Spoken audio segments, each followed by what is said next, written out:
Welcome to the first episode for the 2022 NFL Draft season of Building the Board, presented by Hyper Ice. I'm Britt Johnson. Now, I know the defensive end position may be a sour spot for the Dallas Cowboys.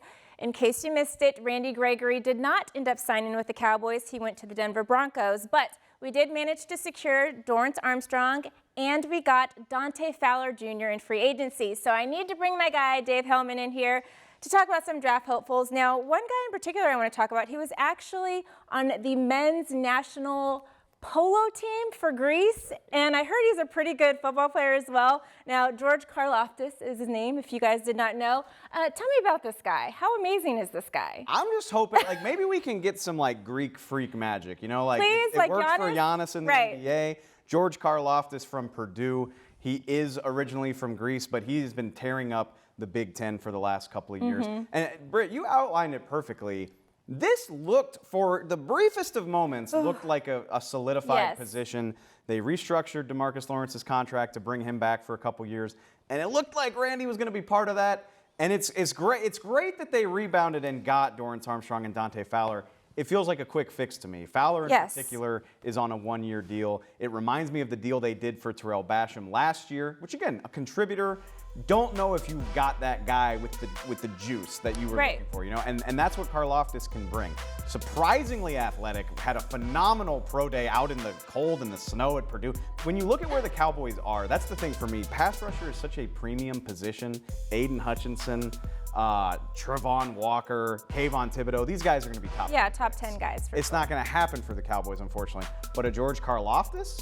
Possible. Do you think we get him at 24? Is that something we use our 24th overall pick for? If he's there, I think you strongly consider it. There are going to be some other guys, and we will get to them. Receiver, offensive line, I know those are needs as well. But if a guy like George Kloftus is available to you, that is a ready-made starter. He can play both sides of the line. He is ready to go. And that's the type of thing you have to consider. Yeah, I would probably run to the podium to draft him at 24. Well, just in case this doesn't happen, let's talk day 2 and day 3. What are some of your favorite guys? So the one that, and I'm going to steal your line a little bit here, but Sam Williams is a name that I think we need to know. Yes. If you've been living under a rock, the Ole Miss defensive end, the Cowboys are all over him. Jerry Jones has called him. They've talked to him about partnering up. Dan Quinn loves him. He's met with him several times. Worked him out at Ole Miss's pro day. And it reminds me, in all honesty, of when DeMarcus Lawrence was drafted. If you go back that year, they took Zach Martin in the first round. They had to trade up to get D-Law at 34 overall. Again, pass rushers with juice, guys that can really come off the edge. They tend to go in the top 50. Sam Williams, I think, is a guy the Cowboys have identified as someone they could draft on day 2. The question is, how late can they get him? Can they afford to hang around to pick 56? Yeah, and with Sam Williams, love the guy, and guess what? Best thing about it is he wants to play for the Dallas Cowboys. He said that literally in an interview. He's like, I don't know what's going to happen, but I would love to play for the Cowboys. That's all I needed to hear. I mean, it takes a certain sort of personality to handle that pressure. Michael Parsons did it beautifully last year, and if the Cowboys think he can pair with him, I'm all for it if you can get him on day 2. Well, I think Kyle has a guy that might be good for the Cowboys too. Myjai Sanders. Kyle, what you got for us? Well, you know what, Britt? You know what, Dave? You guys talked about David Ojabo. You talked about George Kloftus, some of those first-round guys. Moving into the second round with Sam Williams out of Ole Miss. Okay, I like those ideas a lot. You outlined it perfectly, honestly. But if the Cowboys elect not to go with edge rusher in day 1 or even the second round, let's go into the later parts of day 2. Myjai Sanders may be available at pick number 88 in the third round. 6'5", almost 230 pounds. He's a good run defender. He's a very heady player. And when I saw him at the Senior Bowl for the first time, one thing caught my eye, and it was his get off. The way he gets off the line of scrimmage. He has an exceptional motor as a part of that Cincinnati defense that went all the way to the college football playoff and was certainly a force to be reckoned with. Let's take a look at that get off early on. I want you to watch the line of scrimmage. Watch the ball snapped. Whenever it gets snapped, look how quickly Myjai Sanders gets off the line of scrimmage. Oh my gosh, look.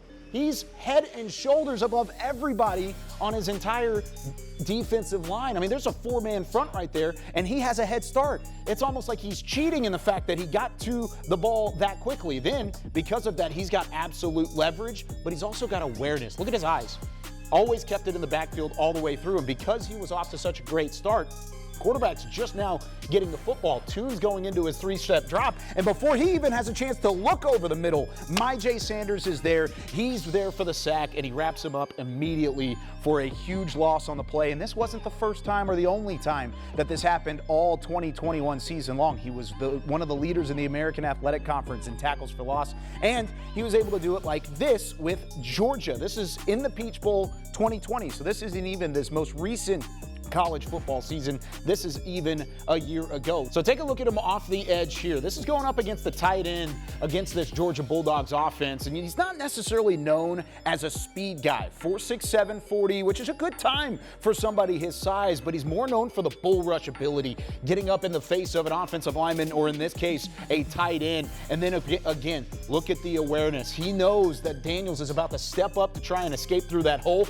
No avail for Daniels. He gets wrapped up, taken down for the sack, and just like that, he's in the backfield again. That's really what it looks like when watching tape for Myjai Sanders. He's in the backfield a lot, either as a pass rusher. He only had 2.5 sacks in 2021, but he had 7.5 tackles for loss, and he was somebody that showed off the lateral ability, along with the football IQ, along with a couple other things that he does so exceptionally well, like the strength, like the bull rush, and then, of course, the ability to come off the edge and to come off that line of scrimmage. It's really fun to watch. Well, a guy that was fun to watch for the Cowboys, Randy Gregory, we got to go back to this because I have to ask you guys, there's a ton of talent with this edge rusher class in this draft, but are we looking specifically to fill Randy Gregory's shoes? Absolutely we are. I mean, look, Randy Gregory, that skill set, you can say what you want about his sack numbers and his availability.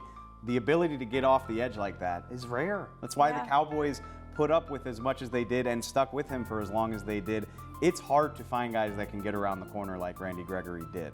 And yet that is absolutely the goal. Again, you have Dante Fowler. He was a top 5 pick when he came out. You also have Dorrance Armstrong, having Micah Parsons to help DeMarcus Lawrence. It ain't bad. You can always look to improve. And in a class with this many prospects, Kyle, yeah, like, please throw resources at that problem all the time. Absolutely. Yeah, you mentioned the 3 names early on with Karlaftis, Williams, Ojabo, if they wanted to maybe see if he could stretch into the 56 spot. There's options early in this draft class, and the edge rusher spot is never really a position of value later in the weekend. It's usually going to be a guy who has traits or has some upside.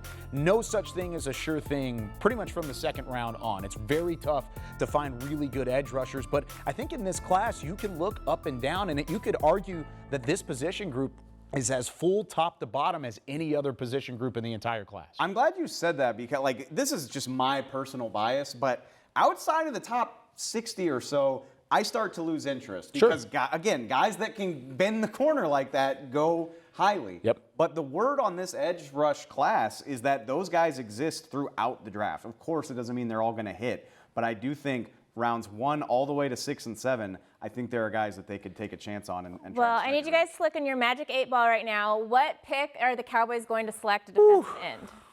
If it happens, I'm going second round. Okay. I can't count on George Karlaftis being there. I don't know about the other guys, certainly not. I don't know how realistic it is in the first round. Second round, maybe like a Sam Williams? I like that. But I think in order for it to be a second round pick, things would have to go right in the first round at the same time, because you would either have to get one of those offensive linemen, one of the wide receivers, and then usually that second round is going to fill the gaps on whatever need you feel like is high enough regardless anyways. Edge rusher may not be that high on the list because, like you said, you've covered yourself to this point. Dante Fowler Jr. is in the building. Dorrance Armstrong is over there. Those guys are going to be in a rotation. Then DeMarcus Lawrence, of course, at the other edge spot. You have Chauncey Golston that you expect to take a step up from being in the draft class a year ago. I'm going to go third round, and that's just basically a realistic thought. At 88, there's going to be guys that are there. Maybe it's Myjai Sanders, maybe it's a Arnold Ebiketie that's a potential there as well. There are dudes that could be there in 88 that could come in and play an instant impact for this Cowboys team. So we both think day 2. We differ. Good point. For Yes, sure. different rounds. Day 2, yeah. All right, well, thank you guys so much for your opinion. Now, all the rest of this week and next week, we are going to be talking about different positions on Building the Board presented by Hyper Ice. So make sure you stay tuned. We got more coming to you guys leading up to the draft.